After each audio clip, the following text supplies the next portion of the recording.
जो मैंने दो चीज ले ली, एक ले ली मैंने पेट्रोल प्राइसेस और एक ले लिया मैंने गैस प्राइसेस।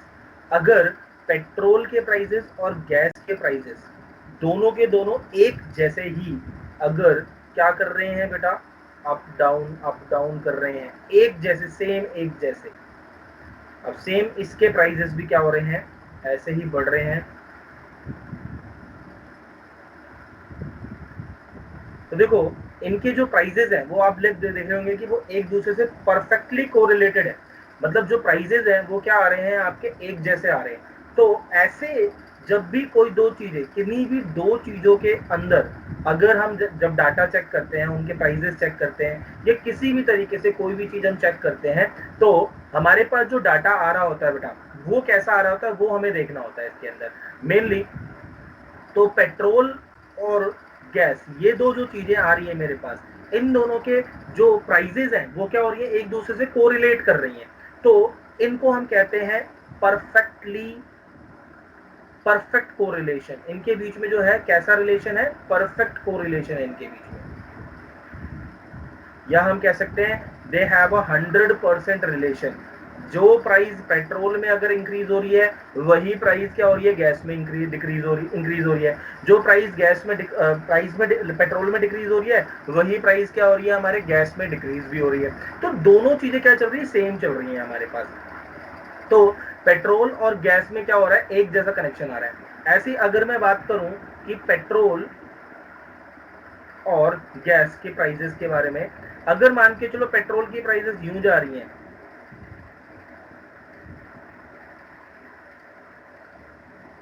और हमारी जो गैस की प्राइसेस है वो ऐसे जा रही है,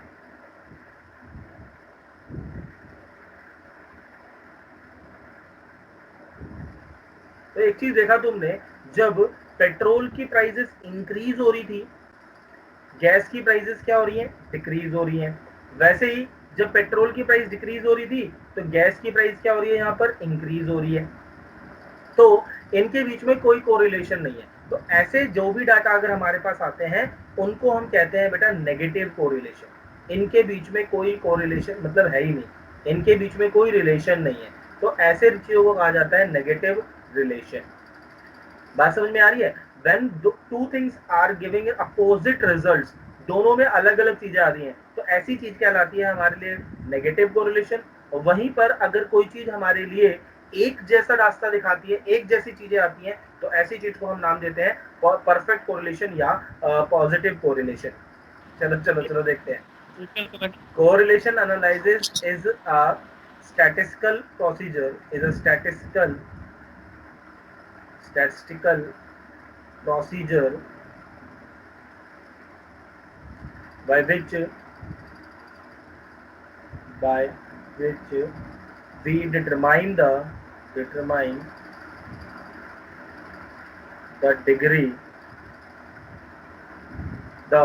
degree of association or or relationship between two or more variables, between two or more variables। तो मैंने जो ऊपर एग्जांपल दिया, वो डेफिनेशन को एकदम मेरे ख्याल से अच्छी तरीके से पूरा करती है। Correlation analysis is a statistical procedure by which we determine the degree of association और relationship between two or more variables, दो या उससे ज़्यादा वेरिएबल्स के बीच में हम रिलेशनशिप फाइंड करने की कोशिश करते हैं कि भैया इनके बीच में रिलेशन कैसा है, ये कैसे रिलेशन को चीज को देख रहे हैं। तो अगर मैंने देखा यहाँ पर आपके सामने, तो this was your perfect correlation, this was your perfect correlation when both the things are going in the same direction. petrol prices are also increasing, gas prices are also increasing. In second thing, this was your first example. In second example, petrol prices are increasing but gas prices are decreasing. So this means there is a negative relation. So a negative relation means when the two things are not going in same direction, it is a negative relation. Maybe understood? Okay. Now तो correlation का मतलब सीधा सीधा मुझे समझ में आया कि जब हम दो या दो से ज्यादा चीजों के बारे में रिलेशन पता करने की कोशिश करते हैं तो उसी चीज को हम कोरिलेशन के बारे में बात करते हैं। अब देखो बेटा, कुछ टाइप्स होते हैं हमारे कोरिलेशन के। There are types of correlation. एक एक करके थोड़ा सा इनके बारे में डिस्कस कर लेते हैं। तो बेटा, positive and negative correlation, perfect example मैंने अभी आपको दिया था पॉजिटिव और कोरिलेशन नेगेटिव कोरिलेशन का। जब पॉजिटिव कोरिलेशन की बात होती है तो हम एक ही डायरेक्शन में जब दोनों चीजें हो रही होती हैं या दोनों या सभी वेरिएबल्स में एक जैसा ही बिहेवियर आपको मिल रहा होता है, तो ऐसे रिलेशनशिप को हम क्या नाम देते हैं? Positive correlation. और अगर दोनों के दोनों एक साथ एक तरफ डायरेक्ट में काम नहीं कर रहे होते हैं तो ऐसी चीजों को हम नेगेटिव कोरिलेशन का नाम देते हैं। When both the things are doing same thing in same direction, that these are called positive correlation. When the two variables are not doing the things in same direction, these are called negative correlation. बात करते हैं next बात simple correlation की। Simple correlation क्या होता है बेटा? ये दो वेरिएबल के बीच में कोई भी मेजर फाइंड करने की कोशिश करता है जो आपको ये बताता है कि किस तरीके से हम उन चीजों के बारे में डिफाइन कर सकते हैं। जैसे एक सिंपल कोरिलेशन की बात करूं मैं, तो प्राइस ऑफ कमोडिटी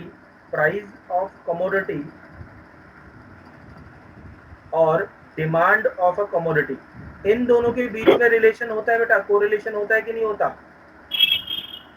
अगर किसी प्रोडक्ट की प्राइस इंक्रीज होती है तो उसकी डिमांड क्या हो जाती है? डिक्रीज हो जाती है। इनके बीच में कैसा रिलेशन है? सिंपल नेगेटिव कोरिलेशन है। अगर प्राइस ऑफ कमोडिटी क्या होती है? अगर डिक्रीज होती है तो उसी समय डिमांड ऑफ कमोडिटी क्या हो जाती है बेटा? इंक्रीज हो जाती है। तो it is called simple correlation. Okay, this is your simple correlation. पर आपके पास जो ये स्टडी है ये तीन या तीन से ज्यादा वेरिएबल्स के लिए की जाती है। दिस स्टडी फॉर 3 और मोर वेरिएबल्स, ये तीन या तीन से ज्यादा वेरिएबल्स के लिए स्टडी करता है, पहली बात। But consider only 2 variables. ये स्टडी तो करता है तीन या तीन से ज्यादा वेरिएबल्स की, बट कंसिडर करता है केवल 2। उनमें से केवल 2 को ही स्टडी करता है, इसलिए इसको कहा जाता है पार्शियल कोरिलेशन। तीन या तीन से ज्यादा वेरिएबल की बात कर रहा होता है बट उसमें से लेता सिर्फ 2 ही है। जैसे अगर मैं एग्जांपल लूं, मान के चलो आप क्या करते हो? एग्रीकल्चर करते हो। एग्रीकल्चर करते हो बेटा, तो एग्रीकल्चर करते वक्त में मतलब खेती करते हो, तो खेती करने के लिए केवल एक चीज की जरूरत नहीं होती। देयर आर मैनी फैक्टर्स जो एग्रीकल्चर को अफेक्ट करते हैं, जैसे कि रेनफॉल, फर्टिलाइजर्स,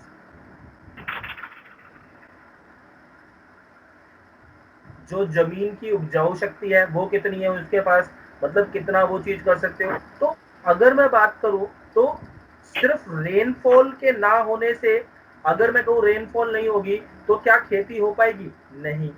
फर्टिलाइजर्स नहीं डालेंगे तो खेती हो पाएगी? नहीं हो पाएगी।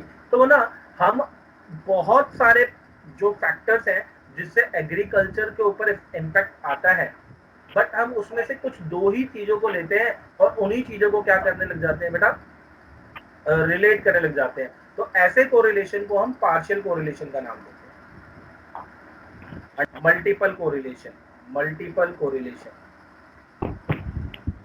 तो बेटा मल्टीपल कोरिलेशन में क्या होता है कि यहाँ पर भी फिर से तीन या तीन से ज्यादा वेरिएबल्स की बात की जाती है, बट यहाँ पर हम जो वेरिएबल देखते हैं वो सिर्फ एक के बारे में बात कर रहे होते हैं।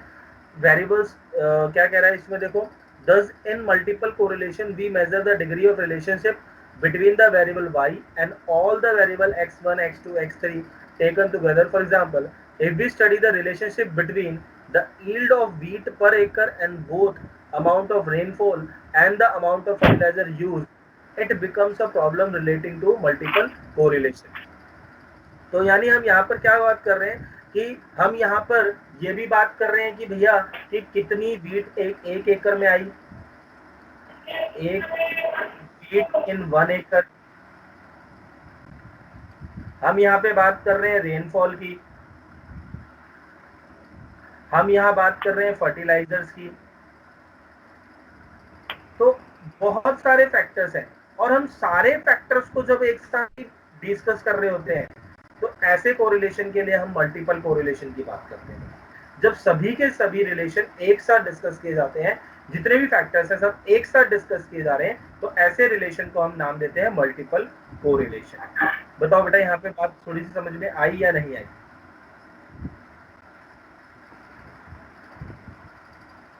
हाँ जी बेटा जी, बात समझ में आई या नहीं? पार्शियल उसमें डिफरेंस क्या है?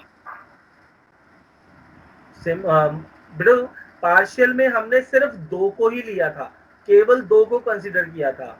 यहाँ पर हम तीनों को भी कर सकते हैं, 3 प्लस भी कर सकते हैं, मतलब सभी को लेकर कर सकते हैं, सभी को एक साथ रिलेट कर सकते हैं। जब हम एक साथ बहुत सारी चीजों को रिलेट करते हैं, तो ऐसी चीजों को हम यहाँ पर नाम देते हैं बेटा मल्टीपल कोरिलेशन।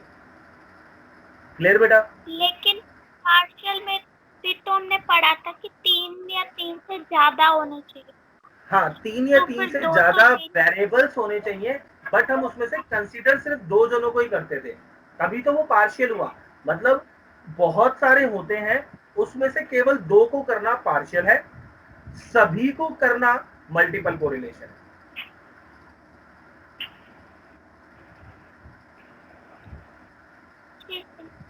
नहीं आई बात समझ में?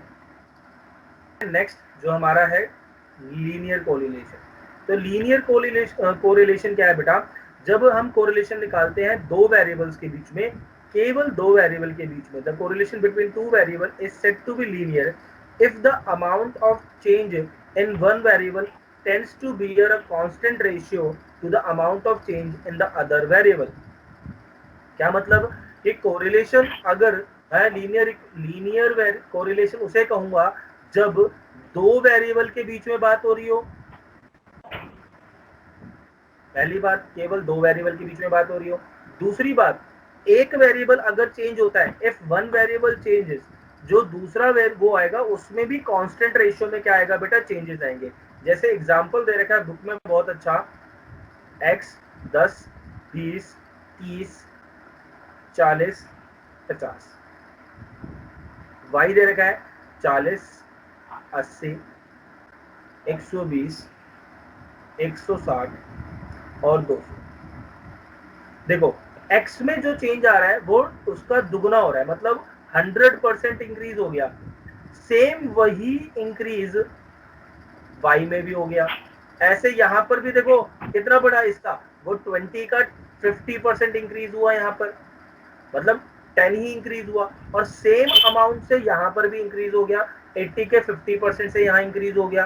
तो मतलब अगर आप देखो तो हर बार जो हो रहा है, अगर मैं फर्स्ट से कंपेयर करूं बार बार, तो फर्स्ट में जो इंक्रीज हुआ था वही इंक्रीज 30 में भी हो रहा है, फिर वही इंक्रीज यहाँ पर भी हो रहा है, और वही इंक्रीज यहाँ पर भी हो रहा है।